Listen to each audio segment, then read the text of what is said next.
Austin writes into beyond at ign.com and says, last generation, everyone's living rooms were filled with motion controllers and plastic instruments.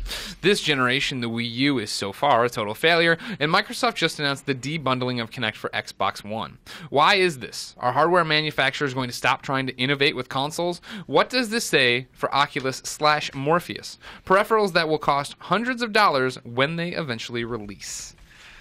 I wish peripherals were dead.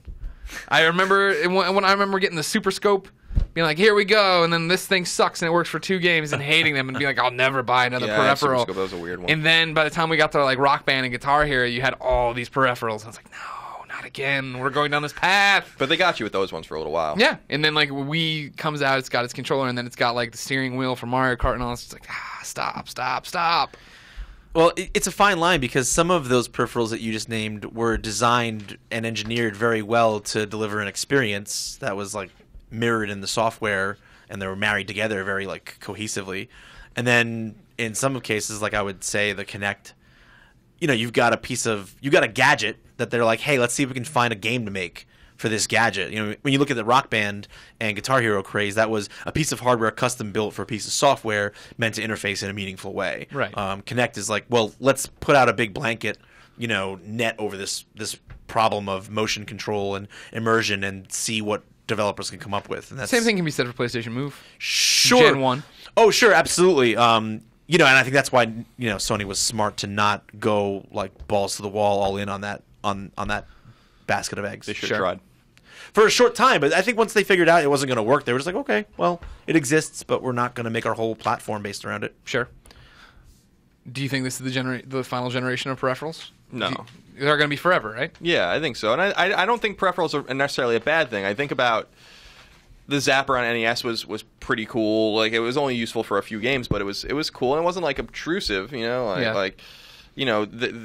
had, NES even had like the big like joystick controller and stuff. They were cool, and they were. The point is that they were optional. When they tried to include things like Rob in the box, that's like when things kind of fell apart for them. Super Scope was cool because I used to play with it outside and pretend it was a missile launcher.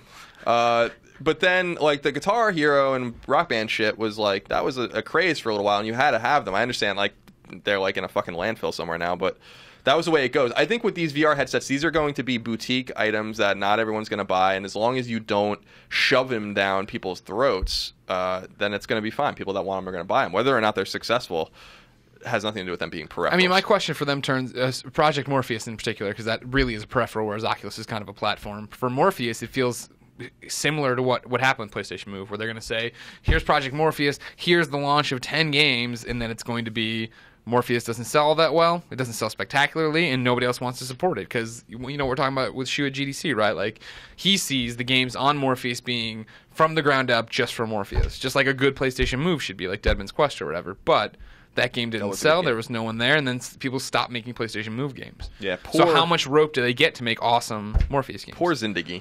Making some good games, and no one gives a shit. There's a lot to prove for this Morpheus business. Yeah, I will disagree that Oculus is a platform and Morpheus is like they both need hardware to run. 100%. The PC is the hardware. I think the smartest thing is to just make games that use it if you want, but that don't force you to use it. I feel like there'll be a more, I guess, vibrant market, and I'm saying vibrant meaning five games to 2 games for Oculus versus Morpheus. Morpheus, you're trying to come to a group that is already a console PlayStation gamer that loves playing games with their controller and say, here's this new thing, a new way to play games. And that pitch sounds just like PlayStation Move. And unless you come out and you have all these awesome fucking experiences that people can't say no to, I don't understand the point. Yeah. Where I'm going to disagree with you on that, I agree it's a sales pitch. Yeah. I totally agree it's a sales pitch. The problem is that, I mean, I've been a salesperson, and I know the difference between selling something that sucks and selling something that actually represents value to the end user. I've always felt from the beginning that Move, all that motion controlled stuff, was salespeople trying to sell snake oil to people who didn't need them. It was selling snowflakes to Eskimos. Like, we didn't need those things to control our games. The way I've felt from the time that I've spent with Oculus, I haven't spent time with Morpheus, but just from spending time with Oculus, it's the first time that one of these peripherals has come out, and I've said, I don't think that a game that can use this, that doesn't use it, could possibly ever feel as good as a game that does use it.